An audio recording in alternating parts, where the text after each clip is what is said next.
ñu ngi leen di nuyu di leen jaajëfal yéen ñi nga xamante ni yéenay suivre chaîne bii di Xalaat TV ñu leen di dalalaat ci seen jàngatu bés bi.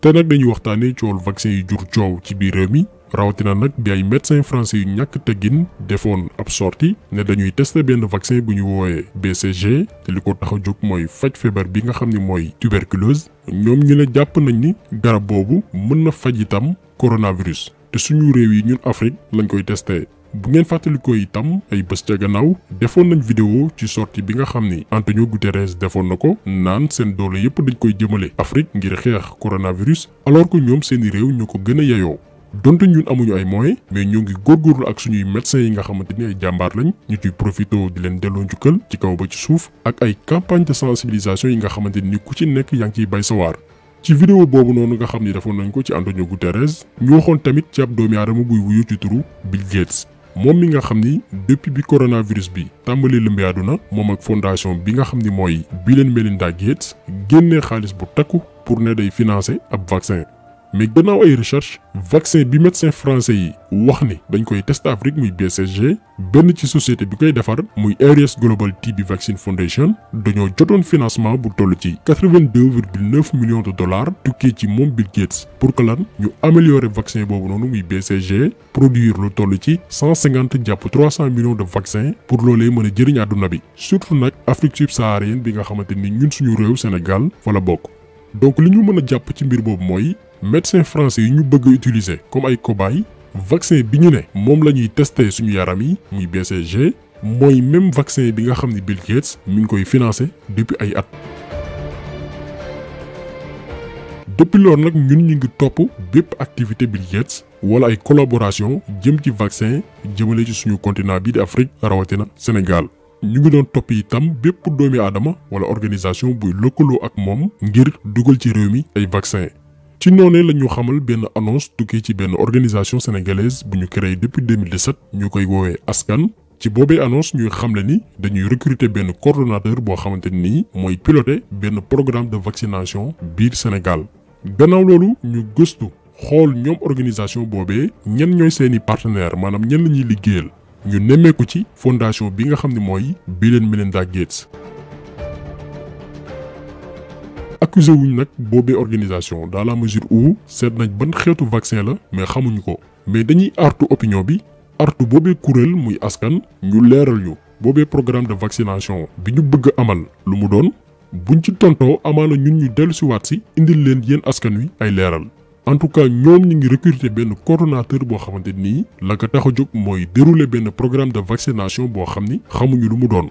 kan mooy kenn ci seeni partenaire muy fondation Bill Gates bi nga xam ni tey dañuy taxaw seetlu bu yaatu ci ñoom maanaam Bill Gates mooy kan parce que vidéo bi nga xamante ni defoon nañ ko temps bi mooy ñu woon ñu gën a yaatal mbir mi leeral li làqu ci ginnaaw fondation Bill Gates bi du mu ne li ko tax a jóg mooy dimbali doomi aadama yi ci seen wér-gi-yaram alors que moom li sabab ñàkk wéeru doomi aadama yi moom ci la bokk ak ay sociétés yi nga xamante ni ñooy financer fondation bi. donc loolu la ñu bëgg a leeral parce que ñu bari xamuñu waa ji mooy kan ak li mu capable laataa ñuy ñëw revenir ci message d'alerte bi nga xam ni ñu ngi ko bëgg a lancer jëmale ci askan wi waaye itam jëm la ci organisation sénégalaise bi nga xam ni mooy lëkkaloog moom Bill Gates te am benn programme de vaccination bi ñu ne moom la ñu bëgg a amal ci suñuy réew.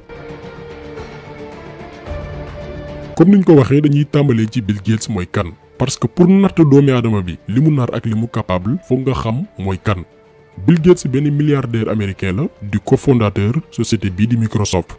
contrairement à ce que ñu bari li ñu foog nit la koo xamante ni richesse bi nga xam ne am na ko muy alalam yépp mi ngi ko amee ci li nga xamante ni mooy trahison ak lu ñuy woowee concurrence déloyale maanaam essayer écraser bépp société boo xamante ni mën nga ko concurrencer wala nasaxal business am.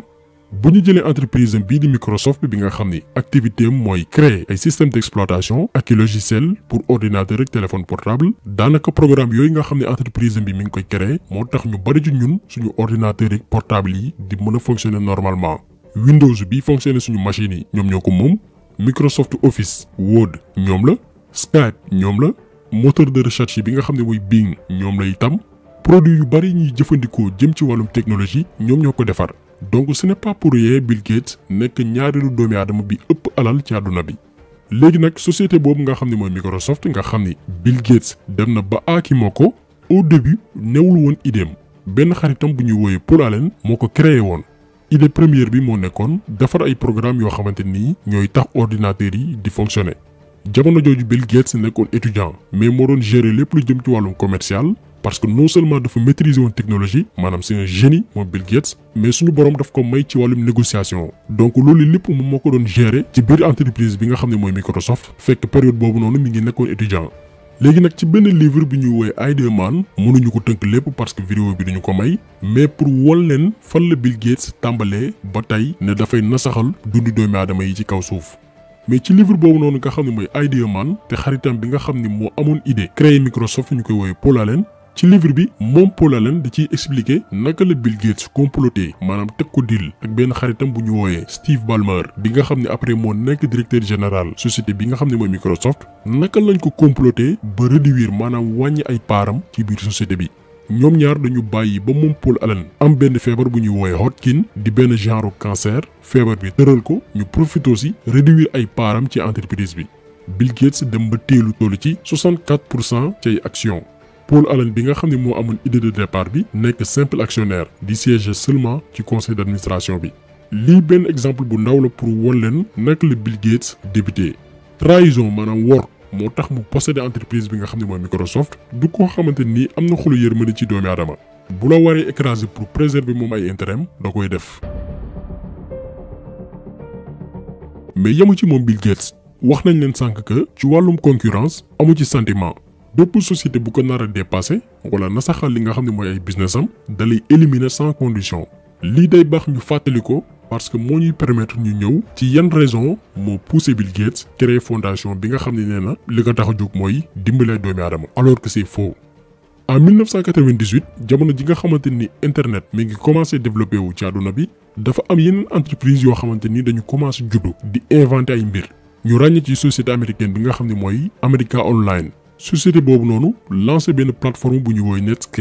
Netscape moo nekk premier moteur de recherche États-Unis mais plateforme payante la woon maanaam da ngay fay. en peu de temps maanaam ci diir bu gàtt ñu am succès bu mag ci wàllum technologie. mais lan la Bill Gates def dafa lancé benn plateforme gratuite bu ñuy woowee Microsoft Internet Explorer muy plateforme boo xamante ni c'est gratuite yamu ci moom Bill Gates. képp koo xamante ni installé nga Netscape ci programme Windows bi nga xam ni Microsoft moo ko créé te mu nekk ci bépp ordinateur automatiquement dañ lay bloqué lépp rek lim ci jublu woon mooy bañ a am concurrent.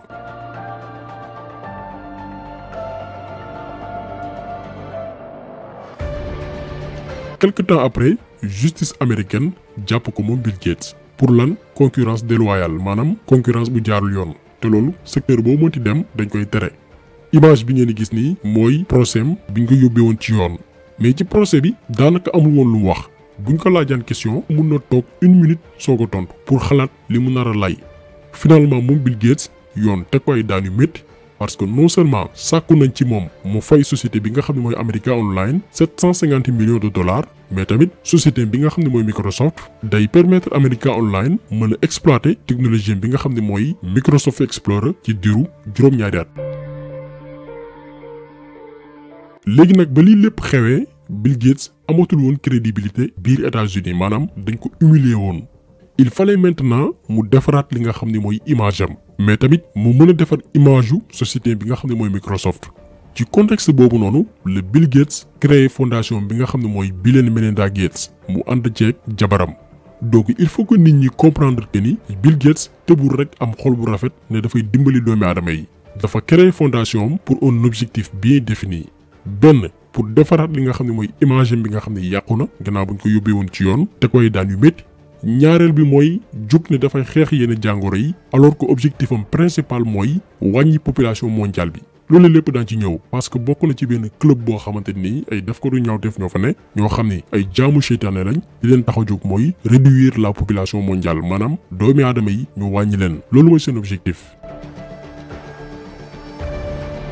beneen mbir aussi bi nit ñi war a xam mooy Bill Gates day def lu ñuy wooyee philanthrocapitalisme. lan mooy philanthrocapitalisme mooy nga mel ni kuy dimbali ay doomi aadama alors que yow yaa bokk ci li sabab seeni problème loolu mooy devise nouvel ordre mondial wala bépp organisation bu yëngu ci lu ñu mel maanaam créer ay problème pour ñëw indi ay solution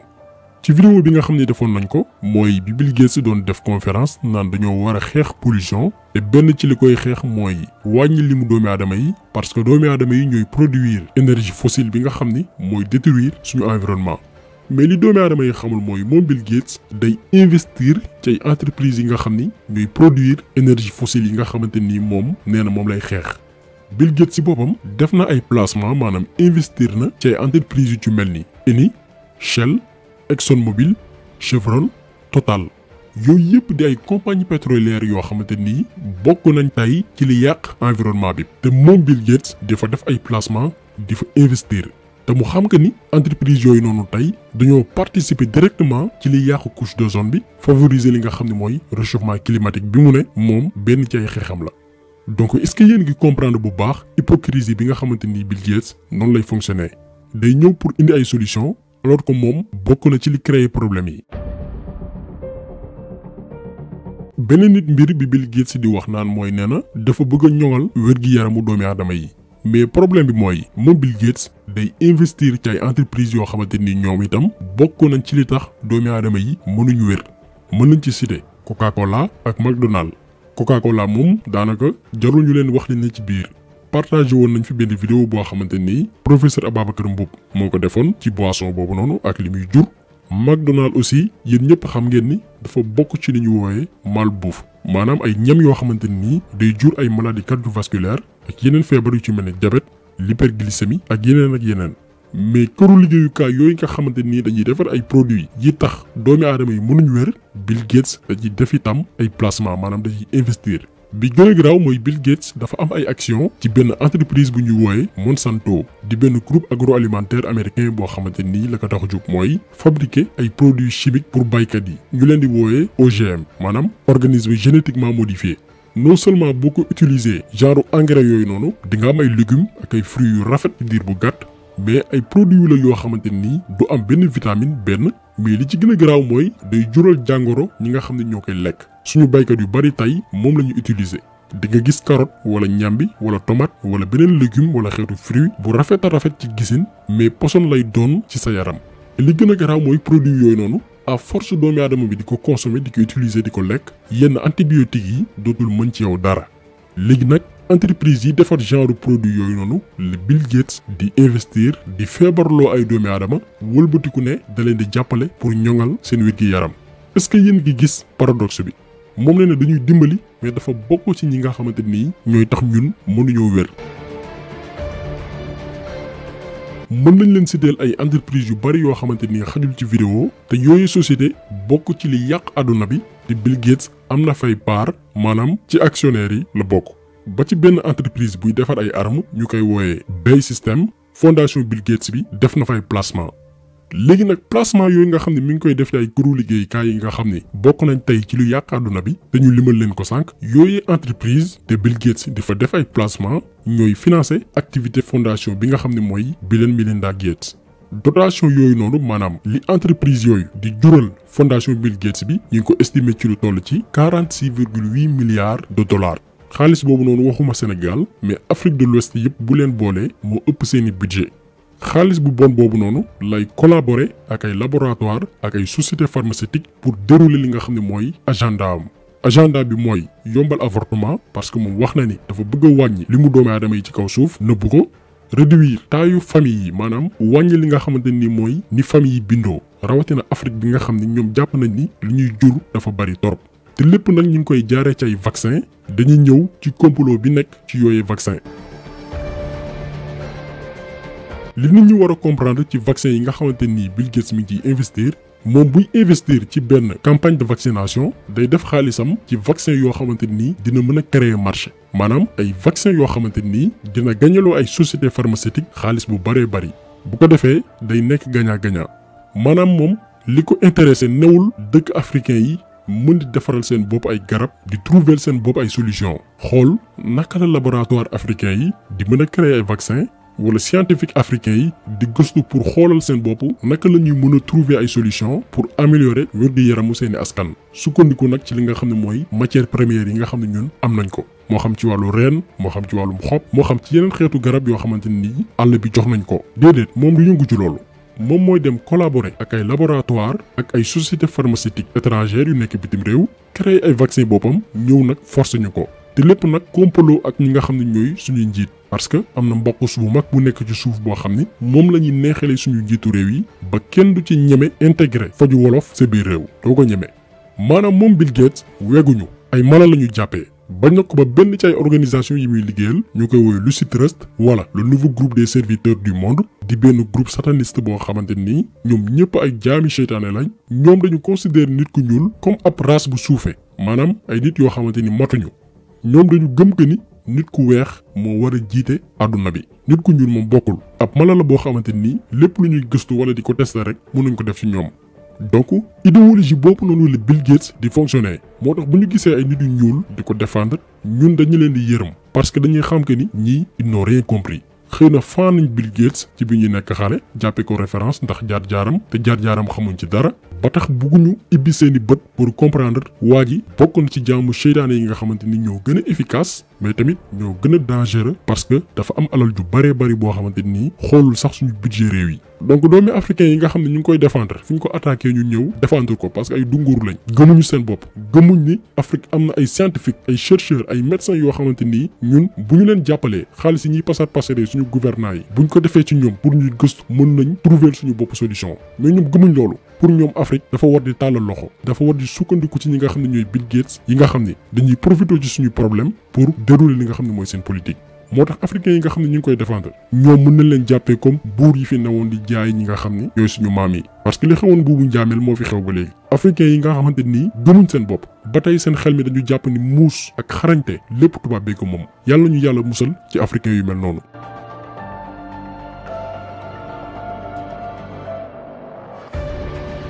leneen li nga xam ne nii mooy prouver Bill Gates influence bu mag bi mu am mooy yéen ñëpp xam ngeen ni fondation bi day dugal biir Afrique ay vaccin yoo xam ne nee na li ko tax a jóg mooy xeex sibiru di ci collaborer ak lobby pharmaceutique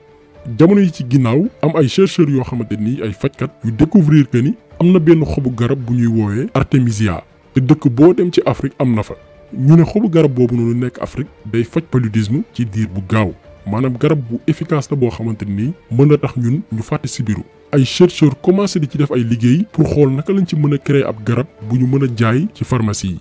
mais lan la Bill Gates si def dafa utiliser influence bi mu am biir OMS muy organisation mondiale de la santé pour que ñu interdire utilisation wala production garab bi nga xam ne mooy artémisia lan moo tax parce que dafa bëgg a protéger intérêt entreprise pharmaceutique yi nga xamante nii moom ak ñoom ñooy liggéey donc moom bu dee ni dafa ne dimbali ay doomi aadama moo ko tax a jóg ngir ñoŋal seen wér gi yaram waxul li am ndimbalam yëpp ay conflit d'intérêt ñoo nekk ci ginnaaw te beneen anecdote bi gën a grave mooy Bill Gates malgré vaccin yi muy def ci àdduna bi yëpp musul vacciner doomam yi nga xam ne moo leen jur musuñu laal luy vaccin te jàpp nañ ni ku bëgg a dimbali kay yow mën nga tàmbalee sa bopp mais ay doomam duñu laal vaccin ñun Afrique la ñuy ñëw di ñu forcer ay vaccin en complicité ak ñi nga xam ne ñoo ñu jiite. donc lii lépp nag moo tax bu ñu gisee ab organisation sénégalaise buy lëkkaloo ak moom dañuy xaw a am njàqare tuuti rawatina bu fekkee ni boobee organisation sénégalaise dafa bëgg a dérouler benn programme de vaccination. donc organisation boobu nga xam ne mooy askan gëstu nañ ci ñoom gis nañ ne la plupart ay sénégalais ñoo fa nekk seen xam-xam màcc ci wàllu wi ñoom ñu ngi leen di ñaan nañu leeral sénégalais yi programme de vaccination boobu lu ko tax a jóg ak ci li muy tënku. gëm nañ ni message bi dina yegg ci ñoom campagne de vaccination bi commencé gul parce que instant bi comme ni leen ko waxee dañu lancé benn appel à candidature pour recruter benn coordonnateur boo xamante ni mooy gérer wàllu woowu mais ñi ngi leen di laaj balaa ñu yegg foofu nañu leeral vaccin boobu noonu lu ko tax a jóg. gëm nañ aussi ni message bi dina yegg ci suñu autorité sanitaire yi nga xamante ni seen xam-xam màcc na ci gëstu bépp garab maanaam mandargaam li muy def ci yaramu doomi aadama ak éventuel effet secondaire yi maanaam li mu mën a jur ci yaramu doomi aadama bi nga xamante ni moom la ñu nar a jox vaccin bi. donc ñu ngi leen di déglu te leneen luñ ci am loo xamante ni safaan la wala lu positif wala lu ñu mën a apporter dara te ñu gëstu ko càmbar ko ñun itam daañu defaat vidéo leeral sénégalais ne leen lii de lu gën la ci ñun wala loo xamante ni loraange la ñu nar a jural. donc vidéo bi dañ koy jeexale ak benn message bu am solo boo xamante ni Cheikh Mouhidine Samba Diallo dañu am habitude di partager yenn vidéo mi daf ko def jëm ci vaccin yi nga xamante ni nasaraan si bëgg nañu ko forcer alors que tey ak situation bi ñu toll ñoom ñoo gën a jekk ci test ay vaccin maanaam ñoom nañ ko testé seen askan tax ñoom am nañ ay cobaye yoo xamante ni wax dëgg yàlla jekk nañ ci ñu testé leen yooyu vaccin donc dañ koy jeexalee ak message yu Cheikh Mouhidine Samba Diallo bi nga xam ni bu weesoo posture kilifa diine bi mu am dafa maaseeg jamonoom maanaam day gëstu dañ koy jeexalee vidéo bi di leen gërëm di leen jaajëfal di leen dig daje beneen yoon ci beneen jàngat jaa ngeen jëf. yéen kilifa yi toog am na ay commissaire am na ay ingénieur am na ay savant ay ministre ay député li ma bëgg mooy yéen a ñu nekkal ci réew yi di baagante lu ñuy andi Sénégal seet leen ndax lii baax na ci ñun wala baaxu ci ñun bu leen dem tubaab signé jox leen ngeen andi seet leen long terme lii lan la ñuy def tubaab dafay jëf long terme fii ak juróom fukki at fii ak téeméer at seetal toqal yi ñuy defal suñu xale yi fii ak juróom fukki at ci kanam kenn dootu passé ci ñaari doom wala benn doom parce que dañoo tiit